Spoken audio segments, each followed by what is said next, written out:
কামৰূপ জিলাৰ অন্তৰ্গত তীৰ্থনগৰী হাজোৰ অগ্ৰণী শৈক্ষিক প্ৰতিষ্ঠান সুৰেন দাস মহাবিদ্যালয়ৰ ৰসায়ন বিজ্ঞান বিভাগৰ দুই মেধাৱী ছাত্ৰ মানৱেন্দ্ৰ দাস আৰু অংকুৰ কাকতিয়ে সদ্য ঘোষিত সৰ্বভাৰতীয় পৰ্যায়ৰ 2024 বৰ্ষৰ ইণ্ডিয়ান ইনষ্টিটিউট অফ টেকনলজিৰ joint admission test of masters চমুকৈ IIT JM পৰীক্ষাত উত্তীৰ্ণ হৈ সুখ্যাতি অৰ্জন কৰিবলৈ সক্ষম হৈছে, যাৰ দ্বাৰা উচ্চ শিক্ষাৰ বাবে সৰ্বভাৰতীয় পৰ্যায়ৰ উচ্চ শিক্ষাৰ শৈক্ষিক প্ৰতিষ্ঠানত নামভৰ্তিৰ সুযোগ লাভ কৰিছে দুয়োগৰাকী ছাত্ৰই।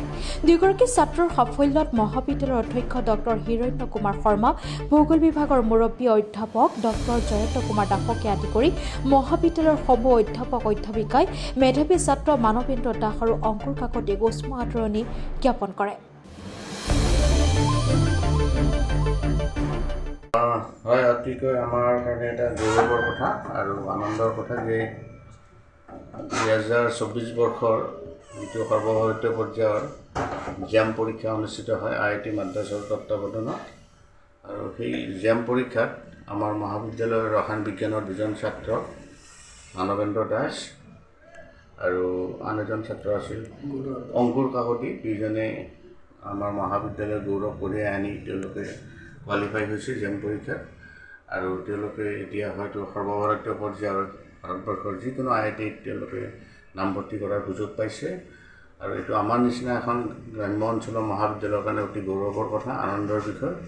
আৰু ইয়াৰ লগতে আমাৰ মহাবিদ্যালয় পৰিচালনা সমিতিয়ে হওক, ছাত্ৰ ছাত্ৰীয়ে হওক, শিক্ষক শিক্ষয়িত্ৰীয়ে বা আমাৰ মহাবিদ্যালয়ৰ সমূহ ষ্টেক হোল্ডাৰে খুব আনন্দ প্ৰকাশ কৰিছে, আৰু আমিও তেখেতসকলক আজিৰ এই পবিত্ৰ ক্ষণত আমাৰ ফালৰ পৰা আন্তৰিক অভিনন্দন জনাইছোঁ। তেওঁলোকে আগন্তুক দিনত আৰু বেছি কৃতকাৰ্যতাৰে আগবাঢ়ি যাওক, এই অঞ্চলৰ সুনাম কঢ়িয়াই আনক, তাকেই কামনা কৰিছোঁ। আৰু দুইজনা ছাত্ৰৰে ভৱিষ্যত উত্তৰণৰ বাবে আমি আমাৰ আন্তৰিক অভিনন্দন পুনৰবাৰ জ্ঞাপন কৰিছোঁ।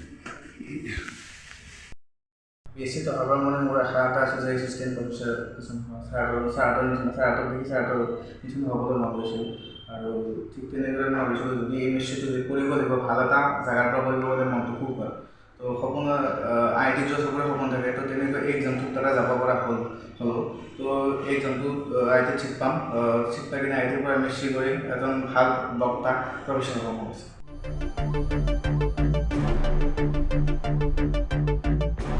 হাজোৰ পৰা অনামিকা কলিতাৰ ৰিপৰ্ট, ডেম'ক্ৰেটিক আছাম।